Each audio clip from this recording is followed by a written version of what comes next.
Mheshimiwa Bunge, tarehe 21 Mei 2026, Mheshimiwa Sigrada William Mligo mbunge aliomba ruhusa ya kiti ili kutoa taarifa. Taarifa hiyo inaeleza kuwa Mheshimiwa Lucy Mahenga aliyekuwa anachangia bajeti ya Wizara ya Ujenzi, kabla kiti kutoa uamuzi wa ombi hilo, Mheshimiwa Lucy Mahenga alitamka maneno yafuatayo: Mheshimiwa Naibu Spika, sitaki taarifa zako na wewe hebu kaa chini. Mheshimiwa Sigrada aliendelea kuomba ruhusa ambapo kiti kilimpa nafasi, na alipopewa nafasi alieleza yafuatayo: Mheshimiwa Naibu Spika, asante. Ninapenda kumpa taarifa mzungumzaji kwamba yeye sio mamlaka ya kuzungumzia serikali. Itazungumza yenyewe. Yeye azungumze matatizo yake na asitushawishi.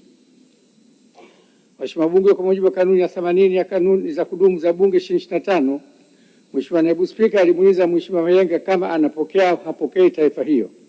Mheshimiwa Mayenga alijibu yafuatayo: Mheshimiwa Naibu Spika, huyu hajitambui. Huyu hata kumjibu itapoteza muda. Nataka nizungumze jambo moja, ni kwamba Mheshimiwa Bunge, kutokana na maneno hayo, kiti kilimtaka Mheshimiwa Mayenga azingatie kanuni kuhusu taarifa.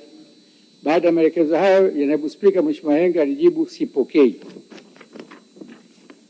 Mheshimiwa Bunge, kutokana na tukio hilo, Mheshimiwa Ado aliomba mwongozo wa Spika chini ya kanuni ya 79 ya kanuni za Bunge. Mheshimiwa Ado aliuliza iwapo inaruhusiwa mbunge kusema bungeni kwamba mbunge mwingine hajitambui. Kwa kanuni ya 74 nafasi ndogo ya kwanza je inokataza mbunge kumsema vibaya mbunge mwingine. Mheshimiwa Bunge, pamoja na kuwa kiti kilitoa mwongozo wa jambo hili siku ya tarehe 21 Mei 2026, nimeona ipo haja ya kusisitiza kuhusu masharti ya kanuni inokataza matumizi ya lugha isiyo ya kibunge. Mheshimiwa Bunge, kanuni ya 74(1) nafasi ndogo ya J na K inakataza mbunge kutoa lugha matusi au ishara inayoashiria matusi, kutumia lugha ya kudhalilisha au kumsema vibaya mbunge au mtu mwingine. Masharti ya kanuni hii yanalenga kuhakikisha mijadala ya Bunge inafanyika kwa staha ili kulinda hadhi ya heshima ya Bunge.